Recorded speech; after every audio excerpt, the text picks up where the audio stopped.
कहते हैं मृत्यु से ठीक पहले जब भगवान ने रावण से उसकी अंतिम इच्छा पूछी तो उसने ऐसे अधूरे कार्य बताए जिन्हें सुनकर स्वयं भगवान भी आश्चर्यचकित रह गए। रावण की पहली इच्छा थी धरती और स्वर्ग को जोड़ने वाली सीढ़ी बनाना, ताकि इंसान सीधे चलकर देवताओं की नगरी तक पहुंच सके। सोचिए, अगर ये संभव हो जाता तो स्वर्ग और नर्क का रहस्य हमेशा के लिए खत्म हो जाता।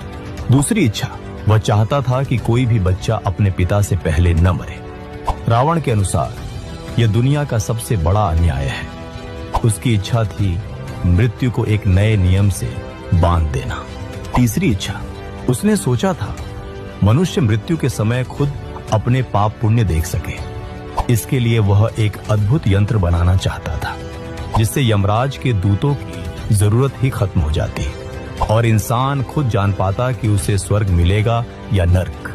चौथी इच्छा, रावण की नजर सिर्फ मानव जीवन पर ही नहीं बल्कि प्रकृति पर भी। वह चाहता था कि समुद्र का पानी मीठा हो जाए ताकि प्यास से कोई न मरे। सोचिए, आज अगर समुद्र मीठे होते तो पूरी दुनिया कैसी होती। पांचवी इच्छा, उसकी एक और इच्छा थी चांद को उसके काले धब्बों से मुक्त करना। वह चाहता था कि चंद्रमा श्वेत और निर्मल हो जाए, एक ऐसा प्रकाश जो अंधकार को पूरी तरह मिटा दे। छठी इच्छा, सोने से भरी लंका में रहते हुए भी रावण चाहता था कि सोने में सुगंध हो ताकि उसका राज्य केवल वैभव से नहीं बल्कि सुगंध से भी महके। सातवीं इच्छा, उसने सोचा था बलि राजा को मुक्त करने का, वही बलि जिसे वामन अवतार ने पाताल में भेज दिया था। रावण मानता था कि ऐसा राजा जिसकी दानशीलता बेमिसाल थी उसे कैद में रहना ही नहीं चाहिए।